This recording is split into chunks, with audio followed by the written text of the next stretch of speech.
Hello guys and welcome back to another video. Welcome back to the channel, and today I have my preview video for El Tri's match this Friday coming up against Belgium. So it's the big mighty Red Devils of Europe against Mexico's El Tri squad. We're gonna go into detail right now what I think both starting 11 is going to be and exactly how this game is going to pan out for both sides. So if you guys are new to the channel, I tend to do these big preview games for the Mexican national team side for big games like this against Belgium, and basically what will happen is I will talk and there will be a simulation game in the background, but in the meantime you guys can focus on that while I talk to you guys as well. So let's get into the details of things. Now it's Belgium against Mexico. Belgium, of course, the home team for this one, so it should be interesting to see how the Mexican national team does away from home, and pretty far away from home too. Now, of course, the big surprise for the Mexican national team was the fact that they called in Osorio called in Govea and Antuna. So should be interesting to see whether or not they get gameplay. Of course, it's a friendly at the end of the day. Mostly everyone gets a couple minutes, but I think this is a game that the Mexican national team is going to have to take a little bit serious. On the other hand, I think Belgium is just looking at this as a friendly. Whether or not they, are giving Mexico the utmost attention that they would usually do against a France or a Spain, but we'll have to wait and see. Of course, they have a lot of their heavy hitters in that squad, like the likes of Hazard, like the likes of Lukaku, and of course Mexico brought in I guess their most stellar squad for this game. Of course, they brought in everyone that they consider to be the top heavy hitters, and I think it'll be interesting to see how things pan out for both squads, and what is it that exactly that they want to get out of this game. Of course, I think Mexico is looking to further their progress and to further build what they're doing. So let's talk about the Belgium lineup. Now, looking at their squad, they didn't bring the most strongest squad, I believe, but then I think this is how they're gonna go out. I think they're gonna go with Vertonghen, Vermaelen, and Dinocker and Thibaut Courtois in goal. De Bruyne with Witzel, Chadli, Munier, and of course the top three are going to be Mertens, Hazard, and Lukaku. Now, for the Mexican lineup, I think they're going to go all out. I think they're going to go with this formation. I think they're going to go with a 3-4-3 only because I think it just suits everything that's going to happen. I think it's going to be Moreno, it's going to be Araujo and Reyes, who look like they've all been ready to play in that back three partnership. Of course, in the midfield, it's going to be Guardado and Herrera. Out wide is going to be Layun. It's going to be either Corona or Jurgen Damm, I believe. It's going to be either one of those players. And then, of course, it's going to be Chicharito up top with the likes of Irving Lozano and Carlos Vela. So we're going to start things off, and we're going to talk about what is it that the Mexican national team is trying to get out of this game. Of course, two big friendlies coming up in Europe, which is going to be this one and then the one against Poland. I believe it's Monday. So I'll have a preview video for that as well, so don't you guys worry about that. We'll be discussing everything that happens after that Belgian game and what's Mexico's fortune coming into the second game. But I think for the first part, this game is going to be important to see how exactly well this team can function. Of course, you're not playing at home, you're not playing in the Estadio Azteca, you're playing against a very, very good Belgium squad. Granted, there's a couple players that maybe could have, came in to bulking up that squad, but still, this is a really, really strong side, and this is an attacking threat that Mexico is going to have to face in the World Cup eventually. So I think, like many people mentioned, that kudos to the federation to be able to get this game going, and now it's time to see whether or not Mexico can do it against the big boys. I think that's something that many of us have questioned when it came down to the big teams, to the big moments. I think that's when Mexico has choked.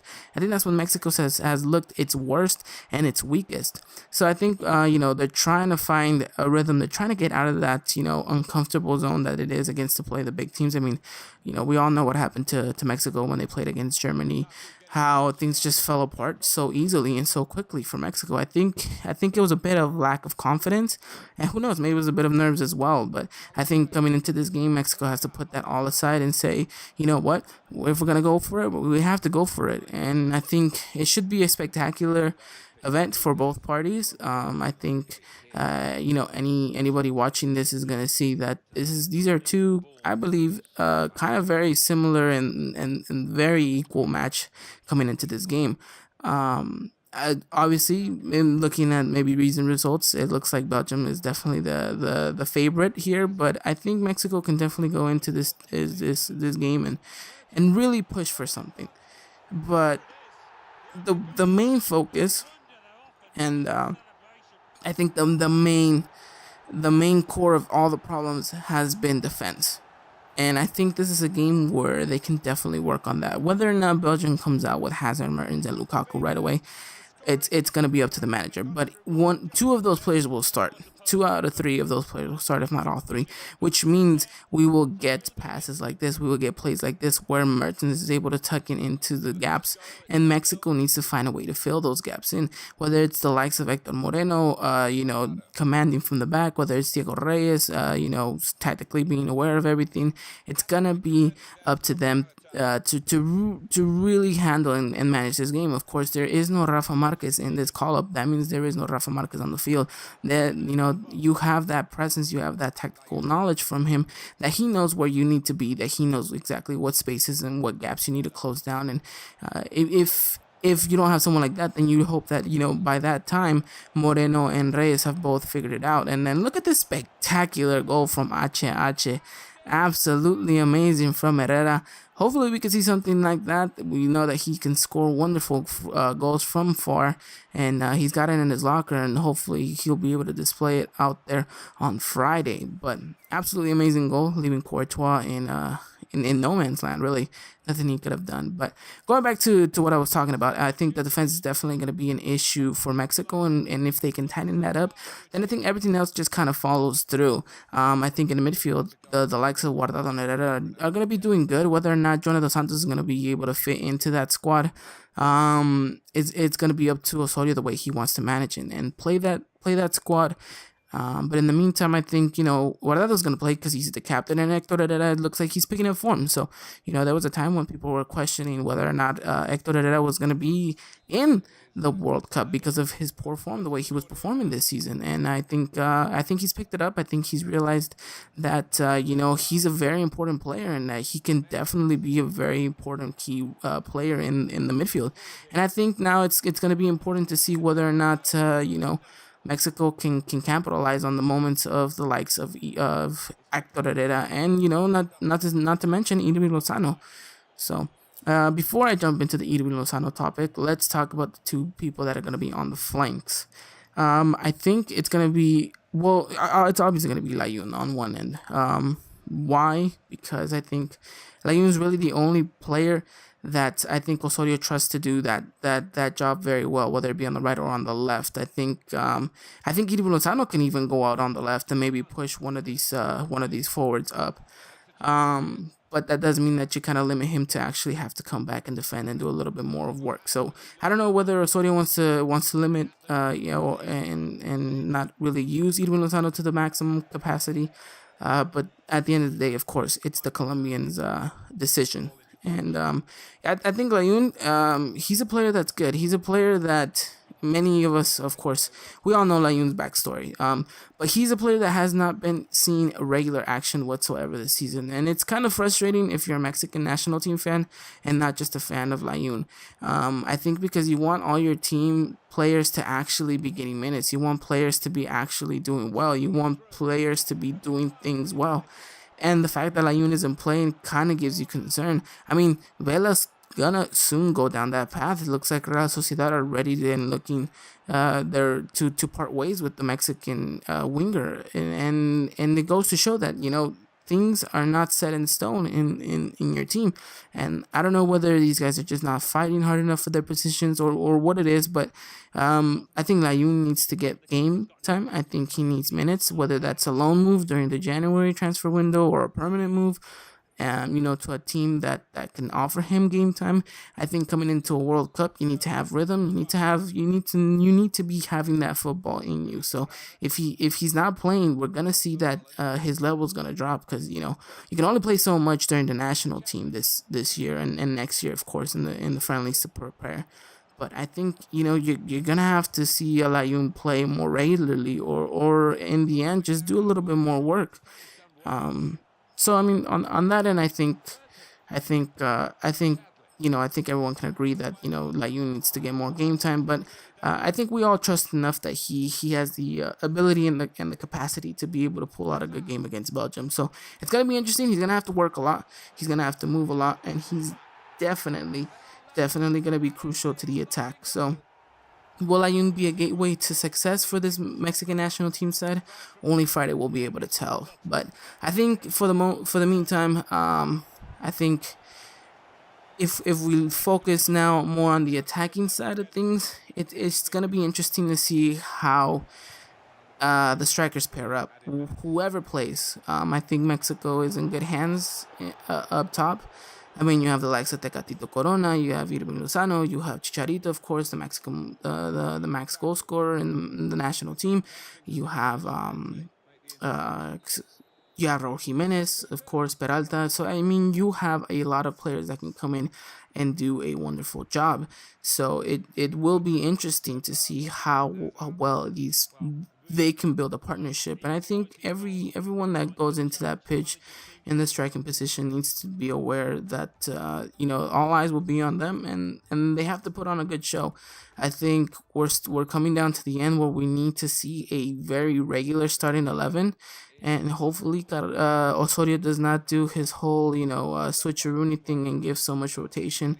I think you're coming down to the last nick of things, and I think some consistency would definitely help at the end of the day. So it'll be interesting to see how things go, but I think the man that we can all count on starting is gonna be Irving Lozano. Of course, the guy is on fire. I mean, literally on fire. I mean, just amazing what he's been able to do in the Dutch league. Now, of course, not the most high prestige league in the world, but it's still a very competitive one at that. So, the fact that Irving Lozano's been able to do what he's been able to do and just showcase his talent, I think that's amazing. That only benefits him and of course Mexico. So at the end of the day, we'll be able to enjoy and see a Irving Lozano on form going up against a very good Belgium defense. So now I want to talk about specifics of the game. I want to talk about what we can expect from both sides. I think we can expect a Belgium team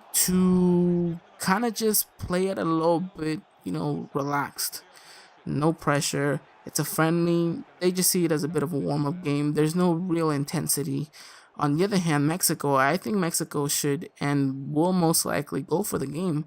I think they're there to make a statement, and they're there to showcase to the world, and most importantly to their supporters, that they can go against the big boys and not choke. They can go against the big teams and not kind of just derail and crash and burn. I think we saw it against Chile, we saw it against Germany, and if we were to see it against Belgium again, boy, would things go up in smokes, and everyone be calling for Juan Carlos Osorio's head, who is, of course, has already qualified Mexico, but anything from here on to the World Cup that isn't a good and fair result, I think he's going to have pressure going into it, which is a bit unfortunate for the man, who he's done wonderful things with his national team, and I think maybe everything's been overlooked by the fact that, he got that 7-0 defeat, and then from there it's been hectic for the guy. So of course, I think Mexico's going to come out. I think Mexico's going to showcase their talent, and whether or not we get to see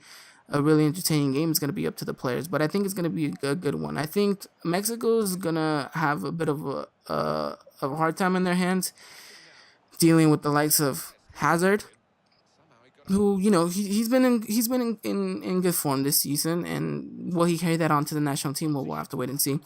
Lukaku, of course, is on a goal drought and will be looking to score, and I think he's going to be looking at this Mexican national team with a bit of their gaping holes in defense as an opportunity to keep scoring goals for his national team.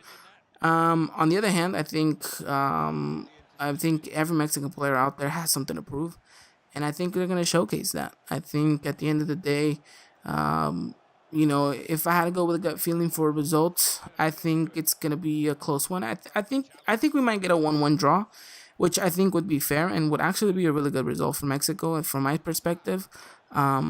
But of course, I'm always hoping for a win, and hopefully Mexico can do so, because it'd be nice to be able to see them be able to see them score and win in an away territory, and in Europe by that matter as well. So um to touch up on some players that I've mentioned that I haven't mentioned just yet, Omar Govea and Antuna. So two players that are being called up to the Mexican national team.